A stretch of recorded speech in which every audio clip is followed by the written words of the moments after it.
few years back, my husband was diagnosed with cancer of the pancreas and was attending the city hospital. And unfortunately things got very bad for him, and the pain was, as anyone will know with that type of cancer, is horrendous. And then he deteriorated and eventually then ended up in the hospice, where he was looked after. Absolutely superb, wonderful place. Not only just even from the pain control, the actual atmosphere in the hospice was just so lovely, and everybody was so kind. Even the day that Harry was brought in, they said, "Oh, it's lunchtime. Valerie, would you like to sit with Harry and have your lunch with him?" And they gave us a nice wee table. We had our lunch together the first time Harry was brought in. So just all these wee things just, I think, make it a wonderful place. Not only was Harry looked after, I was too. He was brought in, his pain was under control, and he just seemed to feel safe.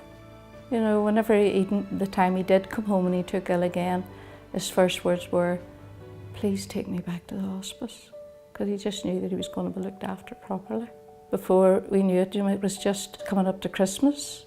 Let Harry go home to see his Christmas tree. And I thought, oh, this is wonderful. And they sent him home. I picked him up and sent a nurse with him to make sure that he was going to be all right. I feel so strongly about the Northern Ireland Hospice. We all benefit from it some way or another, or we will in the future. And whenever Harry died, I just felt so strongly, what could I do to help the hospice, any way at all? I decided to leave money in my will for the hospice.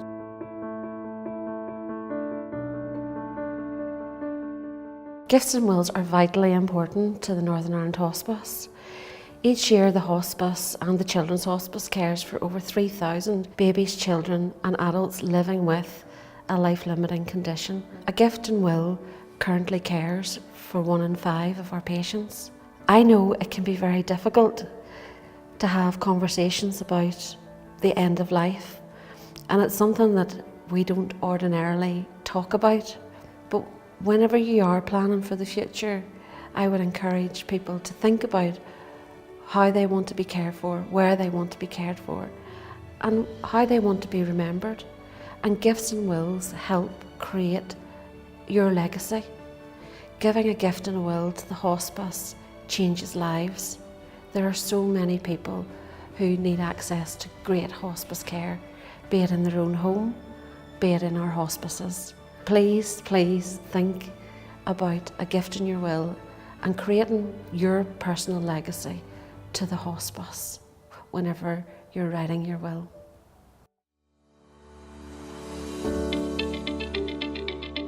At Northern Ireland Children's Hospice, we provide care for life-limited and life-threatening children. We care for them right through the whole stage of their disease process, and that really allows us to tailor our care so that we can really meet the families at their point of need and be supportive to them when that matters most, and make that support really individual. We do that through a multidisciplinary team of very skilled people, through nurses, healthcare assistants, play specialists, social workers and specialist nurses, both within the hospice setting and in the community as well.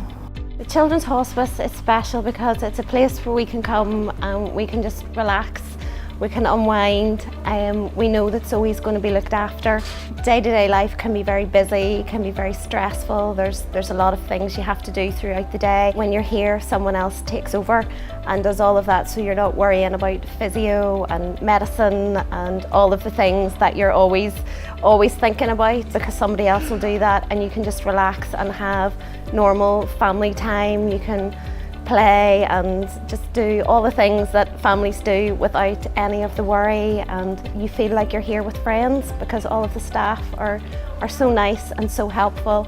They're very considerate, they're very understanding, and they always just let you relax, enjoy yourself and be at ease for a while, which when life is busy and stressful, it's hard to get that feeling, and the hospice gives that every time you're here.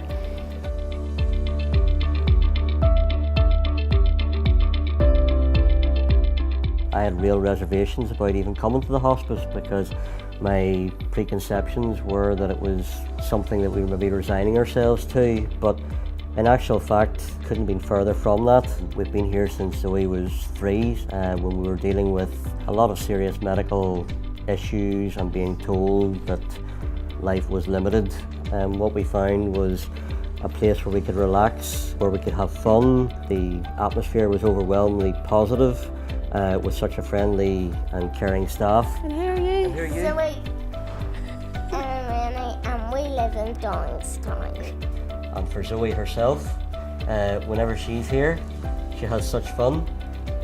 She gets to go swimming, she gets to do lots of different activities and trips out, and has a great time, don't you? Yeah.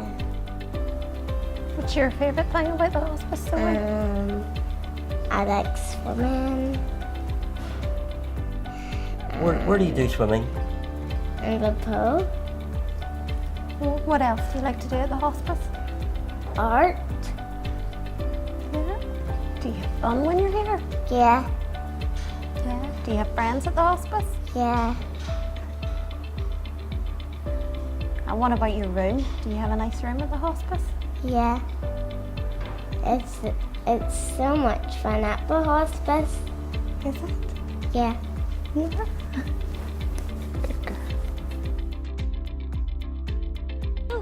Are you ready? Ready, steady, Ready? go! Hey. Hi, Mommy! Go! You've been a This strong, one's fun! you've been a strong, good girl. Mommy, I'm down there! Help me out! Mommy! Go! The hospice support us at home as well, so it's not just the brilliant respite breaks that Kirsty's mentioned that we avail of, but we get a hospice nurse once a week who comes in and does a night time for us, which allows Kirsty and I to get a night's sleep. You just really can't put a price on that. The support's been invaluable. At night, she stops breathing.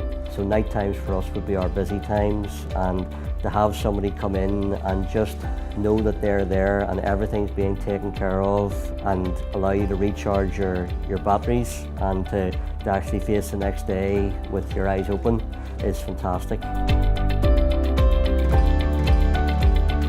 As a local charity, we provide vital hospice care to over 3,000 local babies, children, young people and adults in our hospices and in the patients' own homes across the province.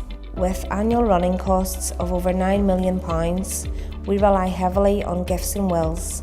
Many people support Northern Ireland Hospice during their lifetime, but not everyone realises the transformational impact of gifts and wills. These special gifts actually fund the care of 1 in 5 of our patients. In 1998, we cared for 114 patients. Today, we care for over 3,000 patients, and in the future, we will sadly care for many more. And that is why a gift and a will, no matter how small, makes that vital difference. Making a will is not as time-consuming, expensive or complex as many of us envisage. It is a relatively straightforward process with the help of a qualified solicitor. It can give you immense peace of mind to know that your final wishes are fulfilled regarding your loved ones and causes close to your heart. So whether you want to remember a loved one, say thank you, give something back to the community, or help to ensure that future generations have the facility of hospice care, please consider leaving a gift in your will after making provision for your loved ones. Every gift and every will really does make a difference to over 3,000 local babies, children, young people and adults.